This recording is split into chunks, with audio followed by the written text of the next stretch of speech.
What many people don't talk about in war is the human cost of war. So that's why I'm going over this article.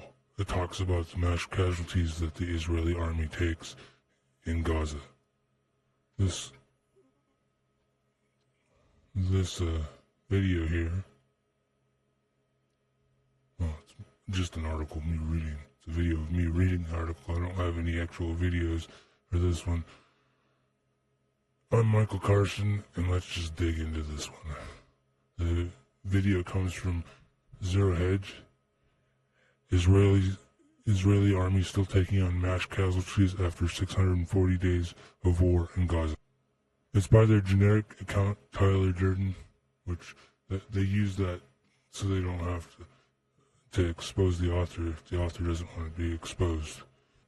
Over 630 days of war later, and much of Hamas's top command has been wiped out, large swaths of Gaza Strip obliterated. It's been no secret that Netanyahu's government is pursuing the complete annihilation of Hamas, ensuring that it can never again return to rule.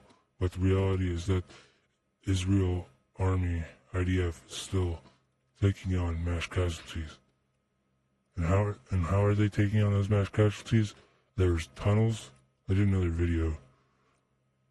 There's tunnels from Gaza underneath the wall to Egypt, and that's how they get food and people. They bring in a lot of people that want to fight the Israelis. I did a separate video on it a while back. I can put up the thumbnail and you can go find it. And I'll put up a card as well. Let me continue on. This shows that the Hamas insurgency is using the strips hundreds of miles of tunnels is still fierce and ongoing. 5 Israeli soldiers were killed in combat in the Gaza Strip. The Israeli army admitted on Tuesday one of the deadliest days for Israeli forces in the devastated Palestinian territory this year, regional media reports. And that link is a link from newarab.com. You can go to the article and check it out. This is from Zero Hedge. 5 soldiers fell during combat in the northern Gaza Strip. The IDF announced in total 14 others were wounded, including 2 that were severely wounded and evacuated to a hospital to receive medical treatment. They came under attack near Bet Hanan in the north of Gaza when improvised explosive devices were detonated. I don't know how to say that, so if I screwed it up, I apologize. After which Israeli soldiers who sought to rescue the wounded came under fire again. Thus, it's clear that either Hamas or Islamic Jihad militants set a trap and ambush for the soldiers. The IDF and Israeli media have described that the infantry troops were operating on foot when the blast happened. One detail which highlights the ongoing extreme difficulty of uprooting the Palestinian insurgency is that the area where the attack occurred, the subject of Israeli aerial raids just prior. The military said the area where the attack took place was targeted from the air ahead of the troops' operations. The Net Yuta soldiers were operating under the Gaza Division's Northern Brigade as part of a fresh offensive with the 646th Reserve Paratrooper Brigade in Bet Hadoy. I don't know how to say that exactly. Hopefully I won't have to deal with it beyond this article, which began on Saturday, aimed at clearing the area of terror operatives who remain holed up there.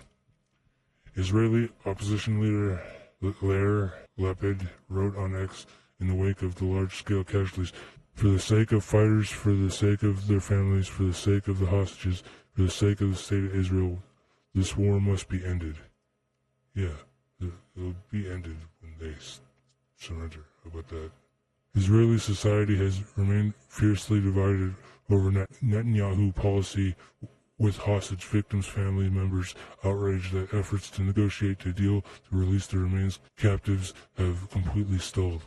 Well, it's stalled because the captives are not serious about releasing their remains. They know that's like one of their only bargaining chips. Meanwhile, there's some activity on this front, with Qatar's foreign ministry on Tuesday saying that renewed indirect negotiations will need time. The White House has been supportive of peace efforts, but has sided with Israeli actions in Gaza. Time and again in public rhetoric. There's a picture of the recent soldiers that have died. I can't say their names. What I'll do is I'll put it on full screen here.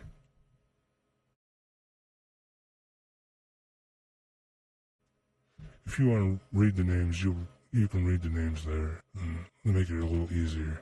Let me finish up the article. I don't think that I can give any timeline at the moment, but I can say right now that we need time for this. Spokesman Majir Azari, as Doha hosted discussion, entered a third day. What is happening right now is that both delegations are in Doha. We are speaking with them separately on a framework for talks. So talks have not begun as of yet, but we are talking to both sides over that framework, he tells a Doha news conference. Well, the problem is the people that want to see the destruction of the Israeli nation, Israel, will just keep attacking the country. So, I mean, it's been a never-ending war for years, off and on. It goes in little skirmishes. It lasts for a little while here, lasts for a little while there. But the October 7th attacks that happened were really bad. Those are complete civilians. They weren't attacking army soldiers or military installations. They were talking innocent people. And the casualties of war continue. This time it's soldiers. It's not so much civilians on the Israeli side. It's soldiers. On the Hamas side, it is foreign fighters being imported via the tunnels from Egypt, which nobody talks about. I have a prior article which you can check out. I'll put a card up right about now. You can go look for it. That is pretty much the end of the article. Things continue on in that part of the world, and it's kind of sad. And the human cost is high, and it's just never ending. Well, if you enjoyed this video, please leave a like and consider watching another one. Have yourself a wonderful day. Have any questions, comments, anything you want to add, or to tell me I left something out? Please put them down below. I welcome any sort of commentary. Again, thank you for watching. If you like this video, tell me by leaving a thumbs up or a thumbs down. I don't do Twitter, X, or meta properties like Facebook, Instagram, WhatsApp, all those things that they have, and any that they might have added in the future, like Threads. I will see you in the next video.